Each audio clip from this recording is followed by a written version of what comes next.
విజ్ఞప్తి చేస్తా ఉన్నాం. మన సంపదని మన వరలని అమ్ముతున్నటువంటి ప్రభుత్వాన్ని, ఈ ఎన్డీఏ గవర్నమెంట్ ని మరి దీనికి భాగస్వామ్యం వహిస్తున్న పక్షాలను కూడా ఆలోచిస్తా ఉన్నాం. తెలుగుదేశం పార్టీ, నితీష్ కుమార్ అనేక పార్టీలు సపోర్ట్ చేస్తా ఉన్నాయి. గతంలో సపోర్ట్ చేశారు. ఇప్పుడు వైఎస్ఆర్ కాంగ్రెస్ కూడా 4 ఎంపీలు ఉంటే స్పీకర్ సపోర్ట్ చేసింది. మీరందరూ ఆలోచన చేయండి. మీరు నిజంగా దేశ సంపదని కాపాడుకునే వాళ్ళైతే, కార్మికుల ప్రజల యొక్క ప్రయోజనాలు కాపాడుకునే వాళ్ళైతే, ఈ ప్రభుత్వ రంగ పరిశ్రమను అమ్ముకుంటున్న ఈ ప్రభుత్వానికి వ్యతిరేకంగా సాగుతున్నటువంటి పోరాటంలో కలిసి రండి. పార్లమెంటు లోపల నిలబడండి. మీ బలం ప్రజలకు ఉపయోగపడేట్టు చేయమని అడుగుతా ఉన్నాం.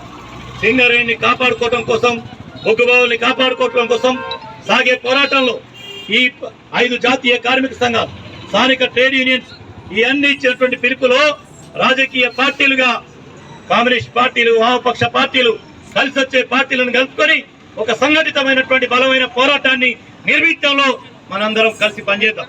చివరిగా నేను చెప్పేది ఒకటే, ఇవాళ మన జిల్లాకు సంబంధించి ఇక్కడే మంచి గనిని మనం కోల్పోయినాం. మిగతా ఇవాళ మన కొత్తగూడెం జిల్లా, అది ఇల్లంద, మణుగూర, సత్తుపల్లె, లేకపోతే మన కొత్తగూడెం కార్పొరేట్, ఈ 4 ఏరియాలలో ఇలా బొగ్గుబావులు ఇల్లందు చూస్తా ఉన్నాం. ఇల్లందు కొత్త బొగ్గుబావులు లేక మూగబోయింది. మణుగూరు పరిస్థితి అట్లే ఉంది. కొత్తగూడెంలో కొత్త బొగ్గుబావి రావట్లేదు.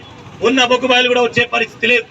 ఈ నేపథ్యంలో నూతన భూగర్భ గనులు రాకపోతే ఈ ప్రాంతం ఏం కావాలి? ఈ ప్రాంతం యొక్క ప్రజల యొక్క ఉపాధి ఏం కావాలి? అందుకే ఈ ప్రాంతంలో, ఈ మొత్తం సింగరేణిలో ఉన్న 6 జిల్లాలలో ఏ ఒక్క బొగ్గు పెళ్ళైనా అది సింగరేణికి అప్పజెప్పాలనేదే మోటుగా మనం మాట్లాడుకునే ఏకైక లక్ష్యం. అప్పజెప్పే విధంగా మనం ఇక్కడ పోరాడదాం. అధికారులు ఉన్న ప్రభుత్వాలు ఈ పోరాట స్వభావంతో ఖచ్చితంగా కేంద్ర ప్రభుత్వం మీద మరింత ఒత్తిడి పెంచి ఈ సింగరేణికి తెలంగాణ ఉన్న బొగ్గుబావులను అప్పజెప్పాలా, అప్పజెప్పేదాకా మన పోరాటాన్ని కొనసాగిద్దామని మీ అందరికీ తెలియజేస్తూ, దీంతో పాటు ఈ జిల్లాకు సంబంధించినటువంటి సహజ వనరులైన గోదావరి నీళ్లు, ఇసుక లేదా కరెంటు అన్ని ఉన్నటువంటి జిల్లా భద్రాద్రి కొత్తగూడెం. సీతారామ ప్రాజెక్టు పేరుతో నీళ్లు ఇక్కడ నుంచి పోతున్నాయి, ఇక్కడ నీళ్లు లేవు. బొగ్గు ఇక్కడ నుంచి పోతుంది, ఇక్కడ ఉపాధి లేదు. ఇసుక ఇక్కడ నుంచి పోతా ఉంది, మట్టి ఇక్కడ నుంచి పోతా ఉంది. సకల వనరులున్న సౌతి తల్లి ప్రేమ ఏజెన్సీ ప్రాంతం మీద ఉన్నది. వీటన్నిటి ధర్మిలనే ఇవాళ మనం సాగుతున్నటువంటి పోరాటంలో మా బావులు మాకే కావాలా, మా బొగ్గు మాకే కావాలా, ఇది వెలికి తీసే పని మా సింగరేణి చేయాలా, ఇది ప్రభుత్వ రంగంలో ఉండాలా, దాంట్లో మనందరం ఉండాలా, ఉండేదానికి ఐక్యంగా అందరం పోరాడదామని తెలియజేస్తూ మీ అందరికీ హృదయపూర్వక